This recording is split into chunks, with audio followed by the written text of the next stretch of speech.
So, good morning. And it is. It's a good morning. Oh, yes. It's heavy dew. I don't want to get wet. Yes. Anyway, this morning, I thought I would share with you what life was like for us 22 years ago, autumn, 22 years ago, and how things have changed. And life has a way of doing that. And I was about 60 when I wrote this, and I'm skipping part of it because it's longer than I want to read.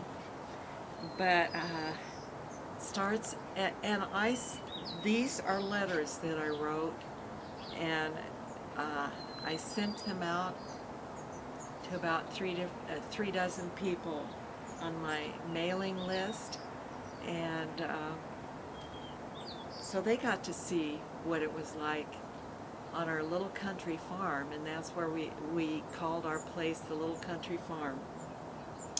Summer is definitely waning. The days have shortened and the nights have cooled. The corn, which was promising in my last letter, is now a memory. The third and last cutting of hay is stacked, waiting for the cold of winter. The fall apples are hanging heavy. The sheep are being flushed, made ready for their autumn date with Abe the Lincoln ram. But my life is as busy as ever. When my feet hit the floor in the morning, I begin my day's race. Trot, trot, trot, my feet go. The sheep are crying, feed me. The chickens cackle, us first. Chica, the cockatiel, is shrieking. Molly May, the cat, rubbing against my leg. Tom, making coffee. Morning has broken. Trot, trot, trot. My day goes. and, when I'm ready to unwind or come unwound, I wind wool on my wheel and knit. However, Tom reminds me of the Duracell ad. He keeps on going, and Tom is either out irrigating, trimming, or weeding. When we crawl into bed, drag, drag, drag, no longer trotting, we say, "What a nice day," and we recount the things we've done. This has really been one of my nicest summers in a long time, and I hate to see it leave. It's funny, summer is not maybe what I'd say my favorite season, but I always hate to see it leave. The garden has added to the joy of my summer. We planted an Italian squash called cicotta this year on the west end of our house, and it has vined itself all the way across the house. Long, light green striped squash hang under its huge dark leaves. Even if the fruit weren't tasty, the beauty of the vine would be worth the planting.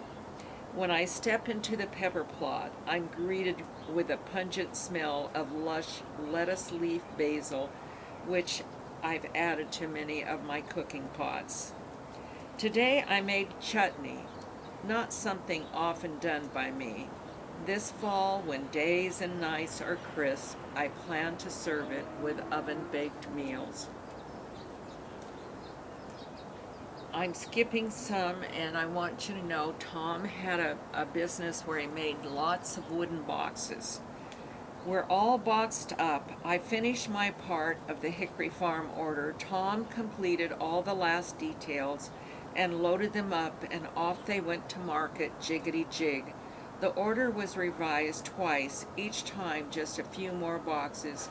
We also made the early jelly boxes for an Idaho product of huckleberry jams and jellies.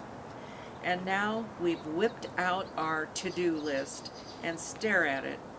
Shall we do this first or that? The ewes made us aware it was time for their date, so that was first. 7 plump and pretty ewes pranced over to Abe's pen, where he eagerly greeted them. Abe was a black Lincoln ram. In the meantime, the young lambs were left behind. Emma, one of the little lambs, took advantage of the deserted feed box and promptly got her head stuck. Tom had to unscrew the feeder and get her out. But since she is half Lincoln and has inherited their calm and mellow personalities, she said nary a word and munched discreetly upon the hay. She thought that was such a good trick that she repeated it the next day in another feeder. Only this time, since we didn't come fast enough, she did voice her opinion of being stuck up.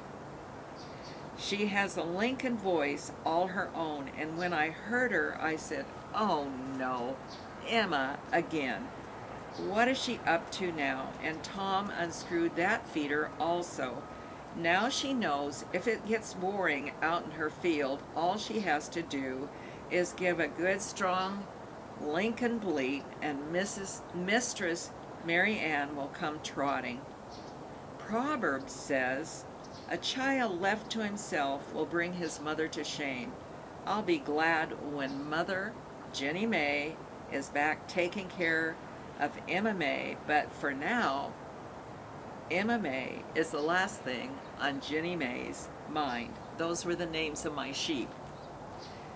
The time has come to say goodbye to you and my summer. I hope your summer has been as pleasant as mine.